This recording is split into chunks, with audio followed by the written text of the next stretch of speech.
today is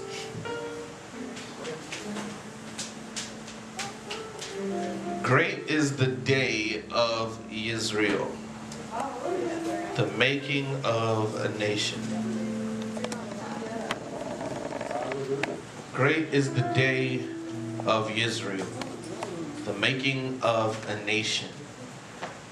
And I'm going to go ahead and say part one, because I'm pretty sure. So, what are we going to look at? We're going to look at who is Israel. We're going to look at why is Israel. We're going to look at where is Israel. Who is Israel? Why is Israel? Where is Israel? We want to keep this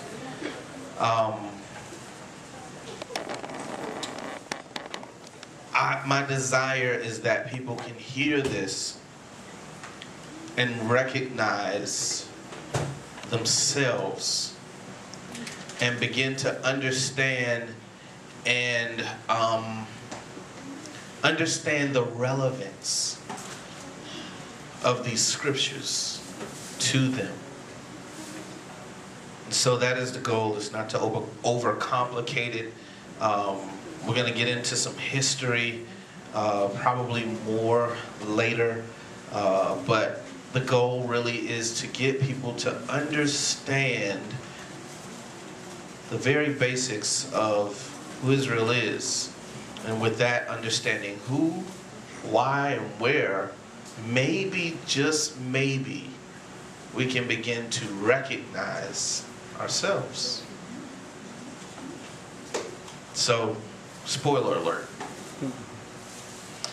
All right, so first, let's look at this word, Yisreel.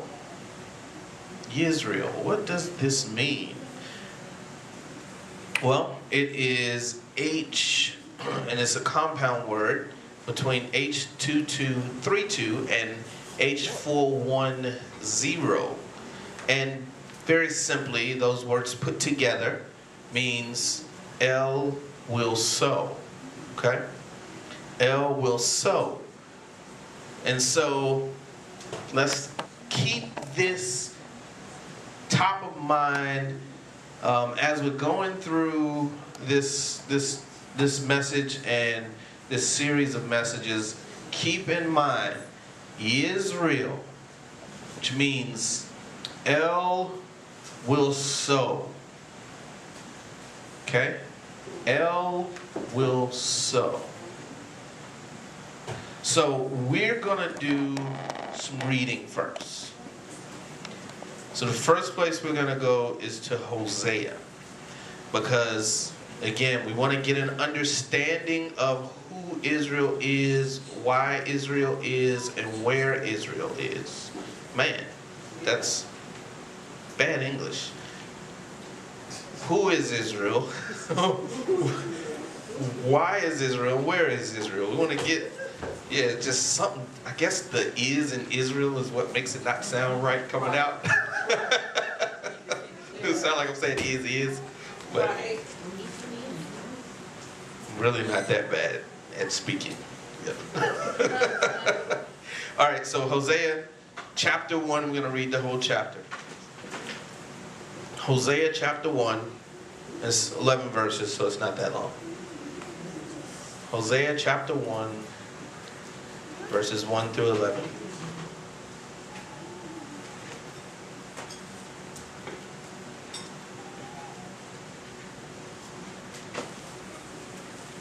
And, oh, wait a minute, exactly.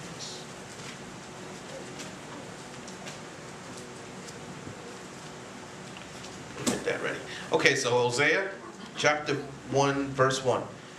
The word of Yahweh came to Hoshea, son of Beeri, in the days of Uzziah, Jotham, Ahaz, and Hezekiah, sovereigns of Yehudah, and in the days of Jeroboam, son of Joash, sovereign of Yisreel. The beginning of the word of Yahweh with Hoshea. And Yahweh said to Hoshea, Go, take yourself a woman of whoring, and children of whoring, for the land has utterly whored away from Yahweh. So he went and took Gomer, daughter of Diblaim, and she conceived and bore him a son. And Yahweh said to him, call his name Yisreel, for in a little while I shall revenge the bloodshed of Yisreel on the house of Yehu, and put an end to the reign of the house of Israel. And it shall be in that day that I shall break the bow of Yisreel in the valley of Yisreel. And please understand that those are two different terms. Yisrael being Israel, as in the name that Jacob was given by Yahweh. Okay? And then Yisreel being now, again, the meaning of El sows. El will sow. Okay? So two different words, means two different things. We know Yisrael means to rule or to conquer with El, right? And then Yisreel means El sows, or El will sow. So let's start at verse 6. And she conceived again and bore a daughter.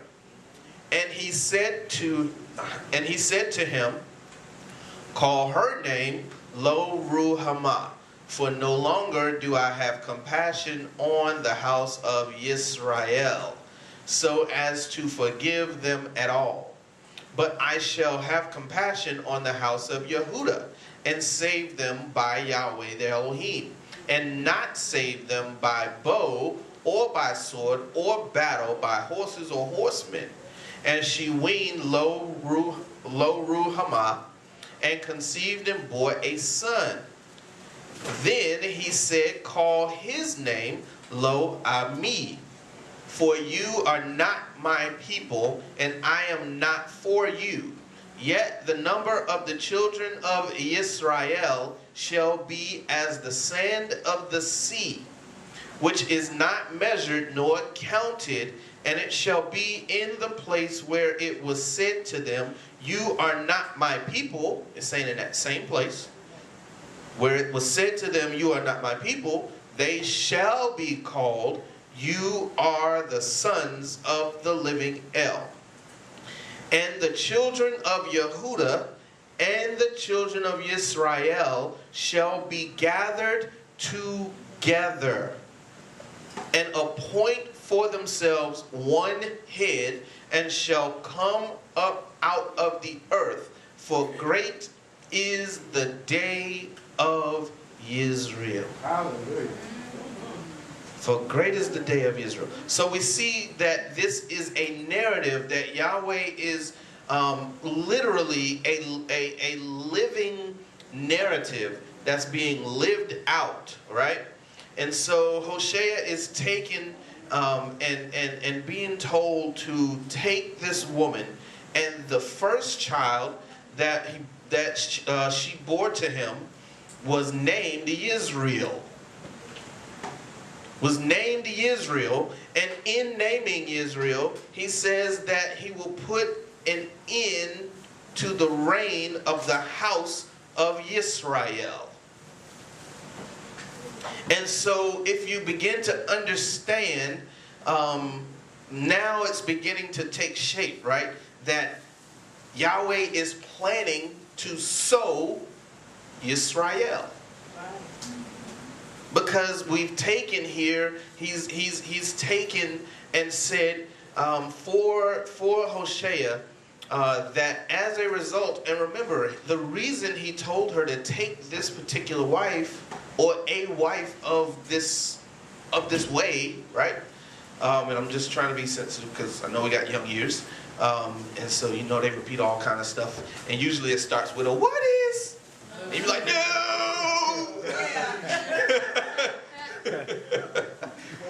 So, but he told him to take a woman of this way because this is what was done to him by Yisrael. that Israel began to go away and take foreign gods, right? And so if we begin to understand the mindset of Yahweh, all we have to do is look at ourselves. And for every man in here, if your wife goes to another, you upset. That don't make you feel good. And it don't make you say, oh, that's pretty cool. Yeah, that's what's up. No. Oh, she'll be back. No. And so he is upset because of what Israel has done to him. And he says, because you have done this, now he's using a prophet to live out this narrative. And as a part of this narrative, he also gives birth to a second child, right? And this is a daughter, and her name is Lo Ruhamah. And it means no. Lo always means no. No compassion. So this is basically saying, Yahweh is saying, I will not have compassion on you. Right? And so a part of the sowing seems like it's happening as a result of disobedience, as a result of, this is where the laws of jealousy kick in, and that you have a Elohim who has a people where the people have searched out and found other Elohims, right? Other gods. And so if Yahweh now becomes jealous, he is in the position to put away his bride, right? And by Yisreel, he is sowing her, right? He's sending her away. But this is the key. Why do you sow? To reap. And do you sow this much to reap this much? No. No, it's no point. There's no point in sowing this much if you only plan on reaping this much. You sow in order to receive an increase in your harvest, right? And so as we go down now, there is now a third child that is born, and this is a male child, and his name is Lo Ami. And this Lo Ami is not my people. Right? And so in verse 9, it says, you are not my people, and I am not for you. But in 10 immediately, he says, yet the number of the children of Israel shall be as the sand of the sea. How? How did Israel all of a sudden go to being numbered as the sand of the sea? It's because Yisreel, because Elohim sows. He is sowing Israel, which means he takes from where they are, scatters them abroad, just as a husbandman sows, right? Because it would make absolutely no sense to have a 2-acre farm and you take a handful of corn seed and drop them in one corner. So what does the scripture say? The earth is Yahweh's and the fullness thereof. And so what is he doing? He is sowing, right? And so when he sows, where does he sow? All the earth. Because the earth is his. And so if he receives now a harvest, where does he harvest from? All over. All the earth. First clue to where Israel is. So we might be able to answer that question now. What's the answer to that question? Where is Israel? All over the earth. All over the earth. Because Yisreel, El has sown the earth. Right? He has sown the earth. Now let's look at something else. Because as we see now that he is also reminding us of a prophecy. And that prophecy that he's reminding us of is the promise made to the patriarchs, right? And so he said specifically to Abraham and to Isaac that your seed will be as the sand of the sea, the dust of the earth. Is this not what's spoken right here in Hoshea 1 and 10? Yet the number of the children of Israel shall be as the sand of the sea. Specifically, he says Yisreel. He doesn't say Yaakov. He specifically says Yisreel, right? And so, let's look at one more thing here.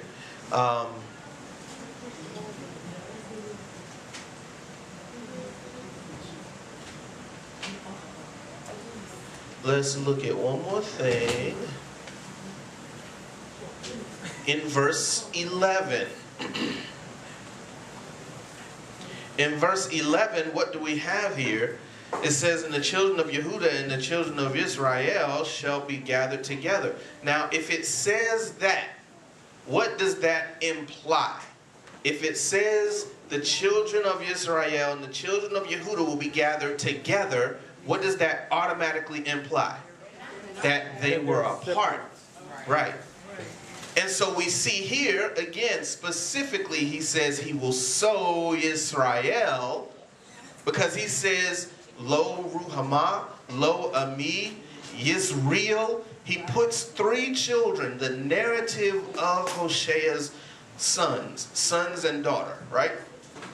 And what we have is Yahweh sows that they will become not without compassion, and they will become not a people, right? But there is a reestablishment that happens at some point that, again, we're still speaking very much prophetically. Remember, this is Hoshea. So even though this is his life, he's living out a prophecy, right? And so Israel and Yehudah will come back together, will be gathered together, which means at some point that they were truly apart. And it says, and they will appoint for themselves one head, and shall come up out of the earth, for this is the day of Yisreel. Now, what is the more exciting time? And you can definitely get excited about sowing. But when do you get even more excited? When you reap. Because now the hard work of the sowing, you get to enjoy the fruits of that labor, right? And so this is truly a great day. Now let's go to this next portion of scripture, which is in Obadiah, and we're just going to read the whole chapter. It's 21 verses there, and actually we're going to read the whole book, y'all. We're going to read the whole book of Obadiah. The entire book. It's one chapter. I know somebody got scared. Was like, boy, is he going to be teaching for like 2 hours? No, it's only one chapter. But here's the thing that I want you to keep in mind. That there has been a distinction made, right? Between Yisrael and Yehudah, for one, right? There is sowing, this sowing that's happening, right? And so some of our question of who, where, and who, why, and where. Who, why, and where. Who is Israel? Why is Israel? Where is Israel? We're going to begin to look at some of the why. We've talked about kind of the who. We've talked about the where, right? And so we kind of know who it is. Israel being Israel, being the whole nation, as well as those that were separated, because again, we talked about the separation between Israel and Yehudah.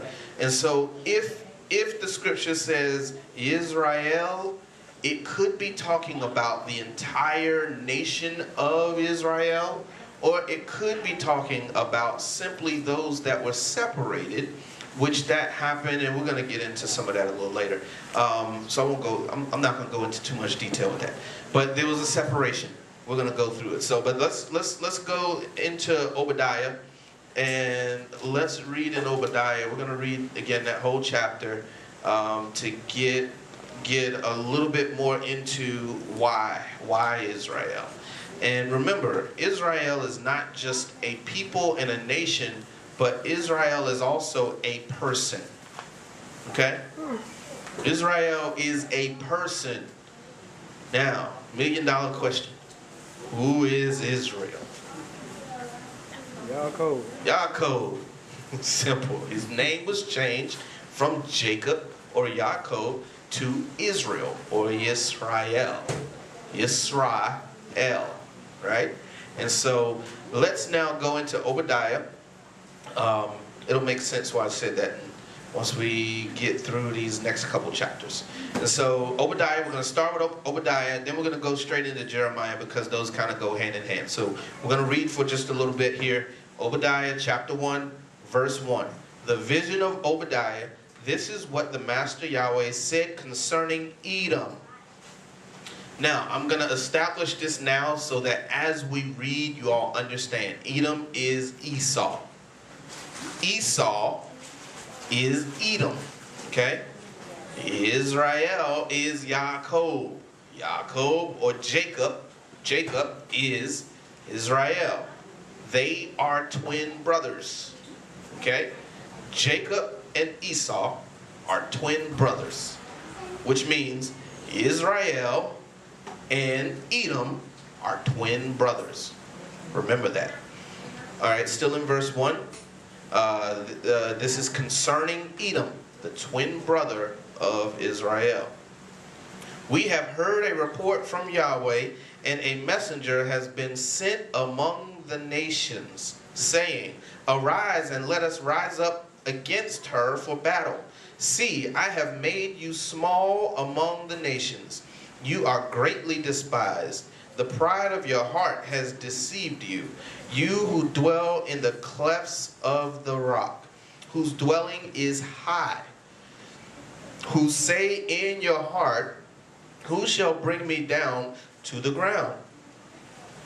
Though you rise high as the eagle, and though you set your nest among the stars, from there I shall bring you down, declares Yahweh. If thieves came to you, if robbers by night, how ruined you would have been. Would they not steal till they had enough?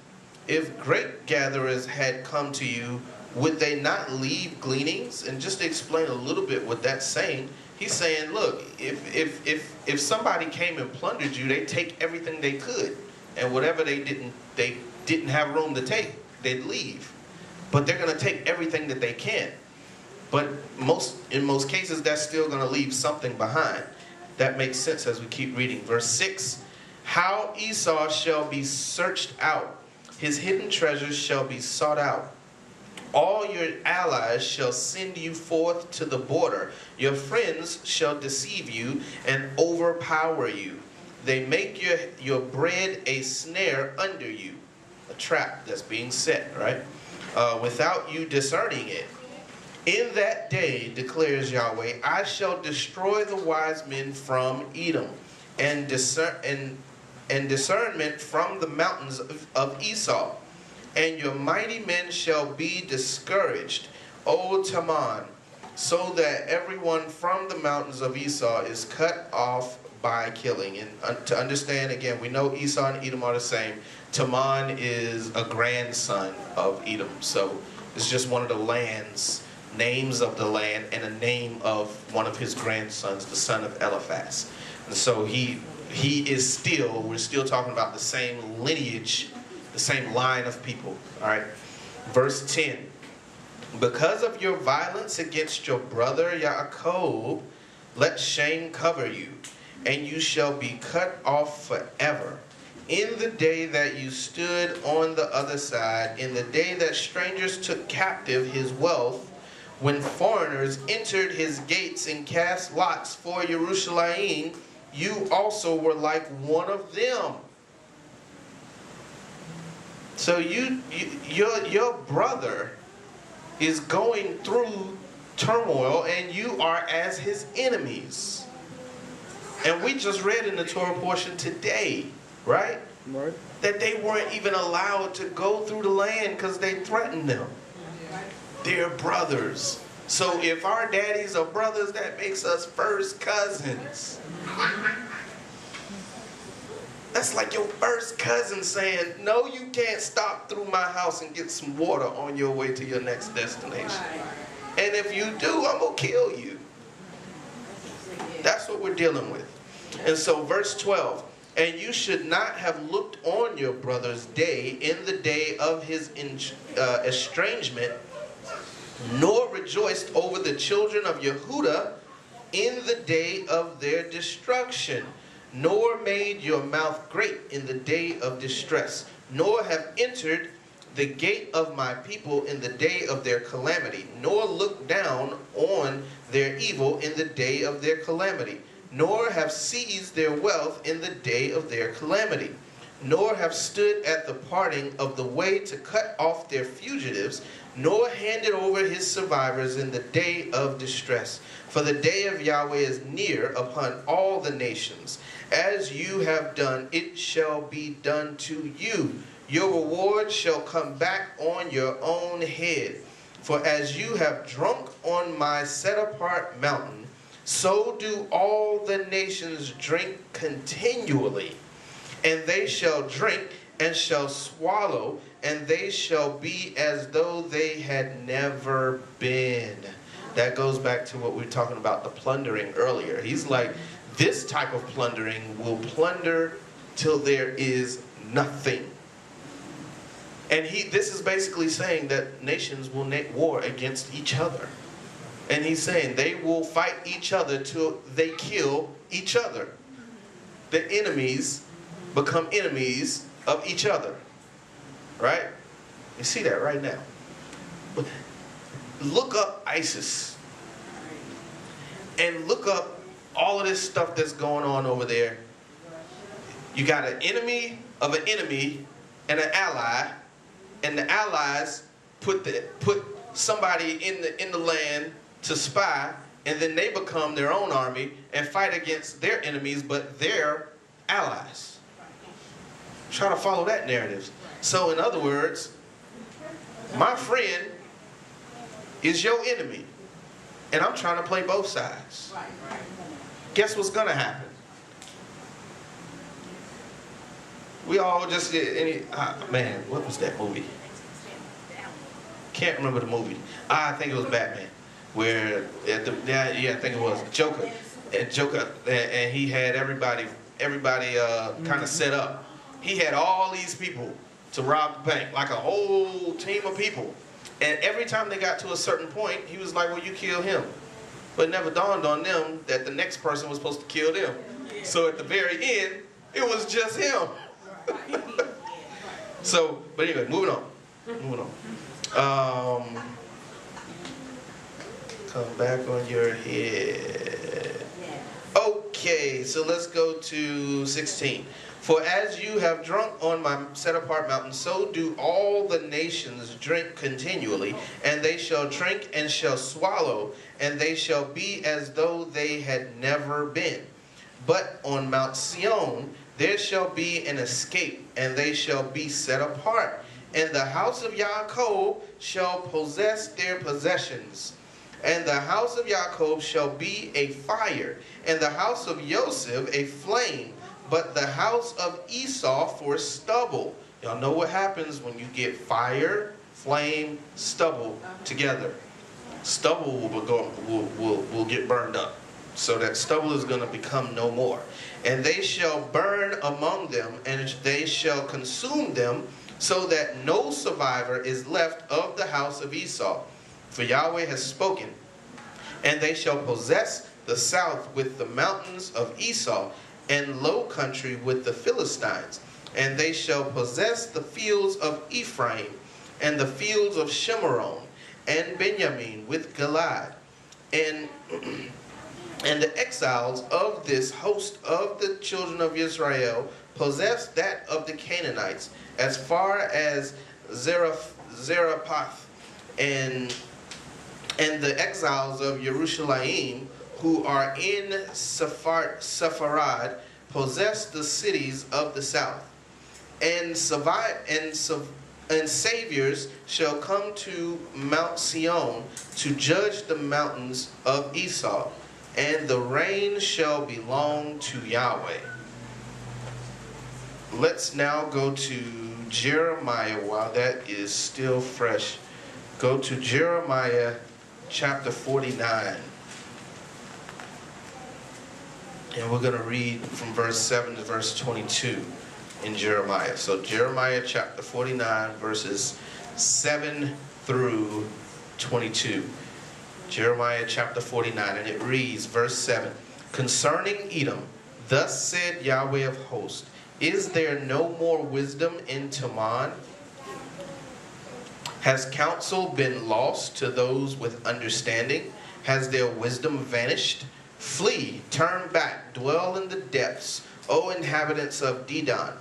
For I shall bring the calamity of Esau upon him, the time that I shall punish him. If grape gatherers came to you, would they not leave some gleaning grapes? Even thieves by night would destroy only until they had enough. But as for me, I shall make Esau bare. I shall uncover his hiding places, so that he is unable to conceal himself. His seed is ravaged, his brothers and his neighbors, and he is no more. Leave your fatherless children. Leave your fatherless children. Let me keep them alive, and let your widows trust in me. For thus said Yahweh, see, those whose judgment was not to drink of the cup have certainly drunk. And are you the one to go unpunished?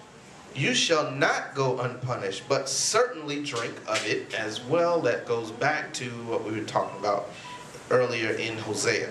For I have sworn by myself, declares Yahweh, that Bozrah is to become a ruin, a reproach, a waste, and a curse, and all its cities become everlasting waste. I have heard a report from Yahweh, and an envoy has been sent to the nations. Gather together, come against her, and rise up to battle.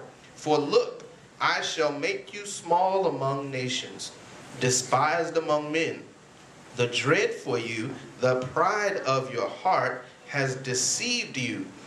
O you who dwell in the clefts of the rock, holding the height of the hill. Though you make your nest as high as the eagle, from there I bring you down, declares the Master. And Edom shall be a ruin. Everyone who passes by it is astonished and whistles at all its plagues. Y'all know what that is. You're just walking by something, you're like,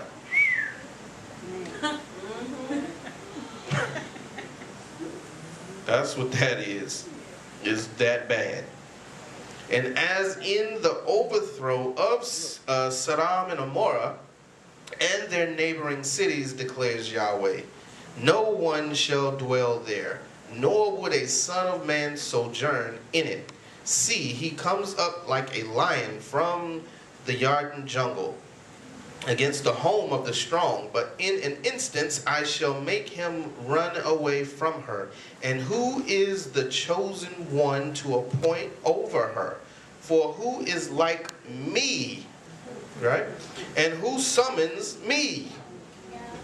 And who is the shepherd who stands before me? Therefore hear the counsel of Yahweh, which he has counseled concerning Edom, and the purposes he has purposed concerning the inhabitants of Teman. The least of the flock shall drag them away. He shall make their pasture a waste before them. The earth shall be shaken at the noise of their fall. There is an outcry. Its noise is heard at the sea of reeds. See, like an eagle he flies up and spreads his wings over Bozrah. And the heart of the mighty men of Edom in that day shall be like the heart of a woman in her pain. And so he is definitely making war with this brother, right? And real quick, let's, I didn't have this, or do I have it later? I don't think I do. Turn to Malachi real quick, because I want y'all to get what he's saying here. Yahweh's serious about this. If I could ever stop flipping by it, I keep turning by it. All right, Malachi, chapter 1, verses, let's just go 1 to 4. I won't read too much. So Malachi chapter 1. The message of the word of Yahweh to Yisreel by Malachi. I have loved you, said Yahweh, but you asked, in what way have you loved us? Was not Esau Jacob's brother? Declares Yahweh. And I loved Jacob, but I have hated Esau, and have laid waste his mountains and his inheritance for the jackals of the wilderness. If Edom says, we have been beaten down, let us return and build the ruins. Yahweh of hosts said thus, let them build, but I tear down, and they shall be called border of wrongness, and the people against whom Yahweh is enraged forever. And so there is this distinction, this definite distinction that's being made here, right? Between Jacob and Esau, and more so between Israel and Edom, right? And so in understanding this, again, we're talking about the making of a nation. The making of a nation. And so one of the things that I wanted to really look at was, there is this very, very hard line that Yahweh draws. And I think if we can understand the difference, just in understanding the person of Jacob, the person of Esau, their heart. And, you know, people always, and I've heard a million preachers get on Jacob and, oh, he was a trickster and blah, blah, blah, and this and that. Read. How about that? Read the scripture. Number one, what he got from Laban is what he earned. And just as we see today, he was attempting to swindle Jacob. Not the other way around. And so because Jacob was blessed, Laban was blessed. That's why. And so if your wages got cut these 5 times, or was it 10 times? 10. These 10 times, you might have a problem too. Absolutely. But I'm not going to get too far in there. But understanding, Jacob was obedient to his father in one very, very, very, very important thing. And it was in finding a bride. And so if you go into understanding Esau the person, right, we know that Esau despised his birthright even, right? So imagine, and you know, we have this today. You know, and today, you know, we're in a time where people can actually, quote unquote, do something about it. You know, where people despise where they come from, or their family, or their heritage, or who they are. And so they simply try to become someone else. They assimilate. And so what we saw with Esau is someone who should have been carrying forth the torch of Torah. But instead, he purposefully went against everything his mother and father said. Purposefully. And he has now a vendetta against his brother, right? He literally hates his brother, right? And so if you understand the story, you have to go into the book of Joshua to understand the reason Esau didn't kill Jacob. Because he had every intent on doing it. Every intent. But he saw messengers and a mountain full of other armies. And he saw that 2 or 3 times. And that's why he decided to hug his brother instead of choke him.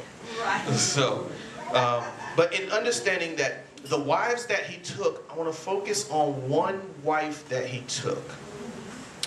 And one wife was the daughter, I want to say her name was Betsmoth or something like that. Betsmoth. And she's the daughter of none other than Ishmael. And so this was done very intentionally, right? And so you have Esau, who has 4 wives, I want to say.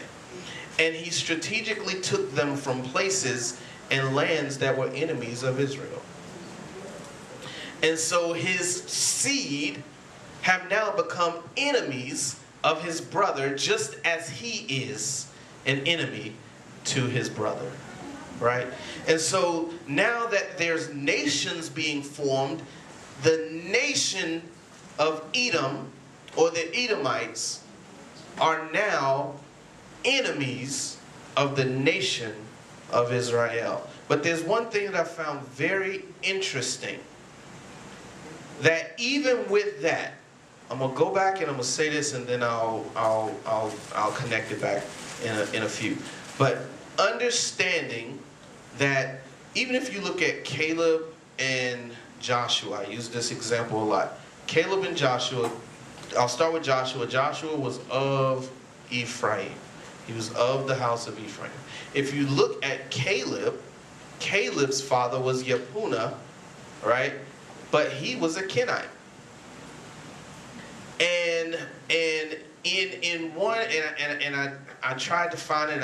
I've not been able to find the connection. I might have to go through Jasher. I've not been able to find the connection in the scriptures, but it is thought that that Kenite is a descendant or in the lineage of Esau.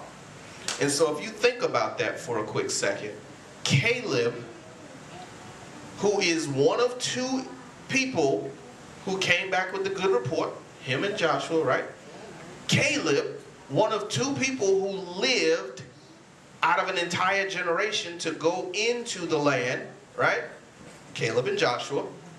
Caleb, the leader, the deemed spokesperson and headsman of the tribe of Yehudah. Caleb. That his blood says, again, and I'm gonna find it somewhere, but it makes sense. I saw a lineage that kind of spelled it out, and again, the place where I've gotten stuck is the Kenite. But if it is true that that is in the line of Esau, then that means an Edomite is leading the house of Yehudah.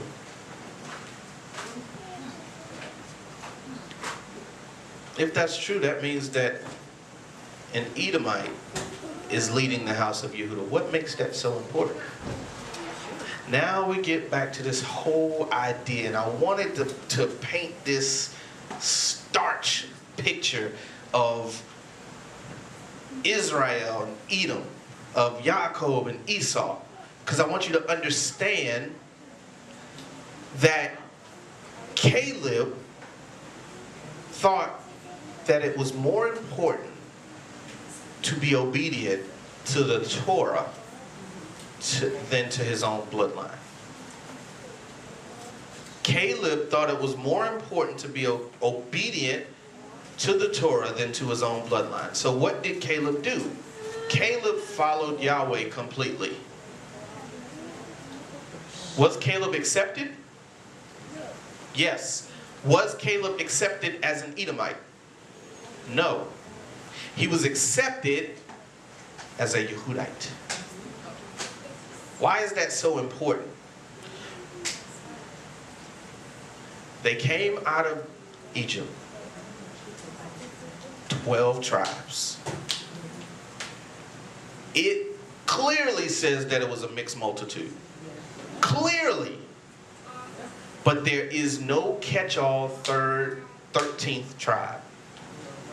Land was given to 12.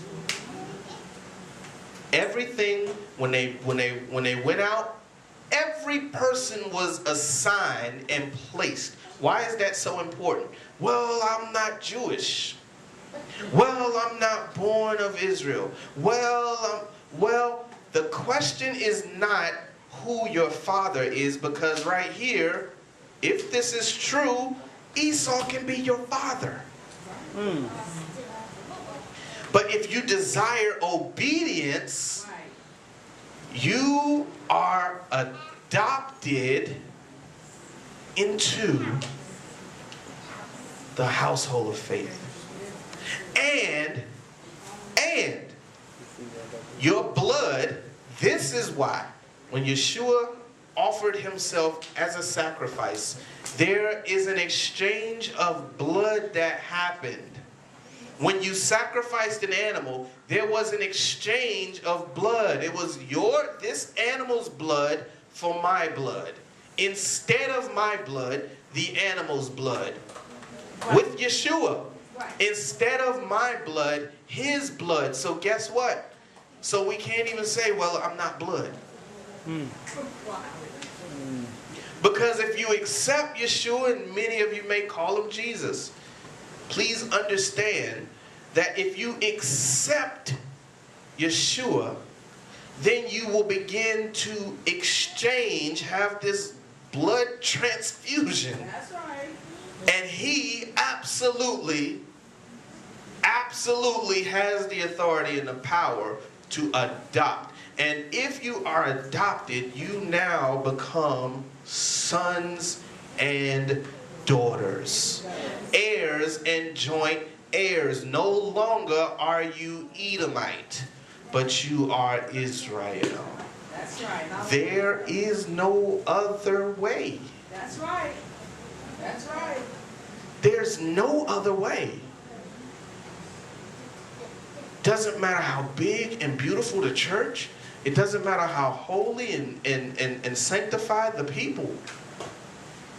There is only 12 tribes. And even Caleb was able to be grafted.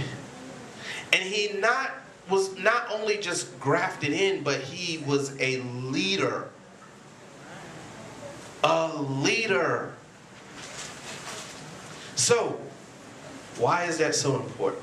Why is that so important?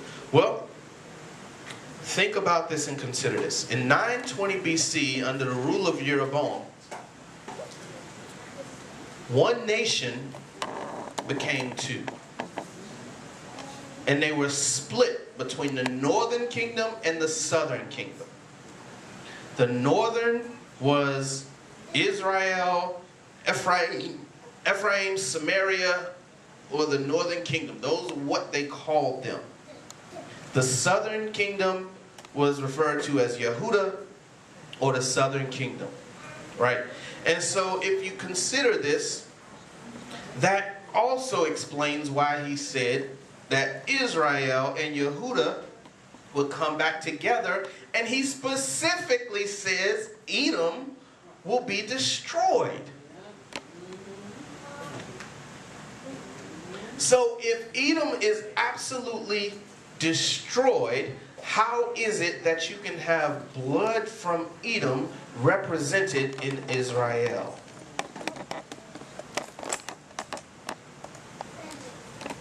How is it? How is it that you can have blood from Edom or from Esau represented in Israel? Yahweh made a way. And if you consider what Yaakov did for the sons of Joseph, he adopted them. And when he adopted them, they were now in line to receive, and he specifically spoke the verbiage that allowed them to receive every bit of inheritance that their uncles, who are now their brothers, received. So in Joseph, you now have Ephraim and Manasseh, and they are mentioned as brothers. Yahweh does not have to repent for his decisions. And when he says, I have adopted, that adoption is without reproach. And so the decision is ours. So the excuse of I am not born of Israel, I am not blood Israel, or what people would say today, I'm not Jewish, none of that matters anymore. None of that no longer matters. Because the other thing that we begin to talk about is he's building and creating a nation, right? And where do we end in Hoshea, where he says, great is the day of Yisreel. He is sowing so that he can reap a harvest. So we're not looking for just Judah. He's not looking for just Jewish people. But he's certainly not going to allow nations who want to serve him the way they serve their gods to come and to begin to infiltrate and go back to this other idol worship stuff that we just offer to him. He's not going to allow that. Because there's a certain way that he is worshipped. There's a certain way that he is approached.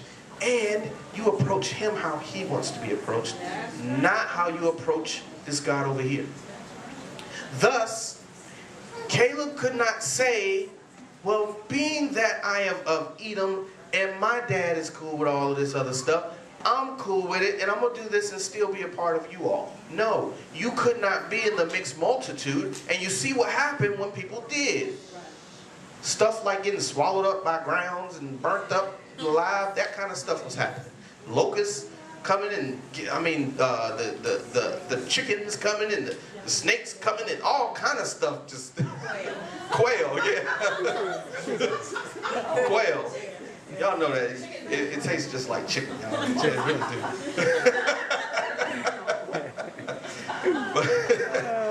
But the quail coming and people dying with the quail in between their teeth.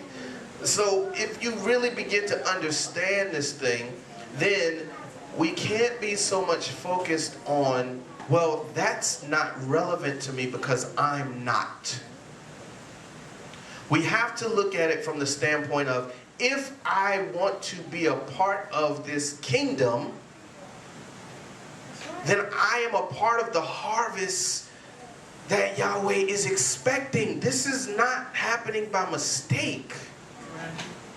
He expects every tongue, every color, every language, every people. He expects this. Why? Because that's what he sowed.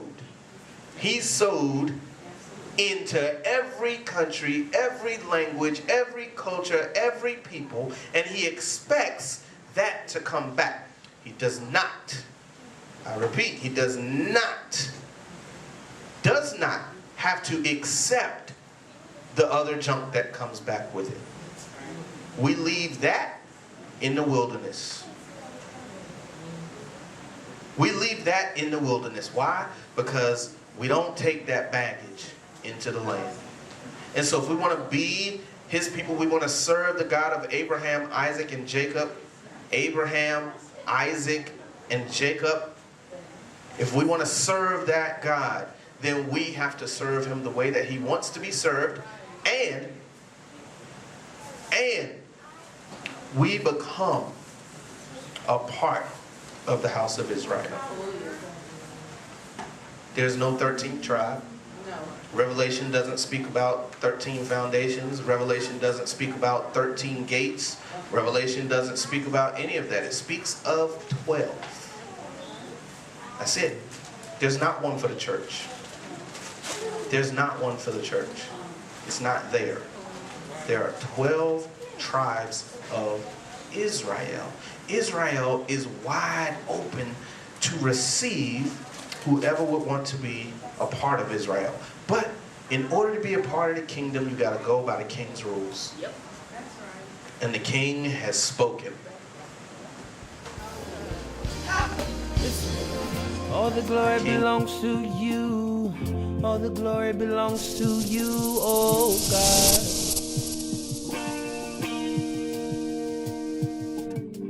All the glory belongs to you. All the glory belongs to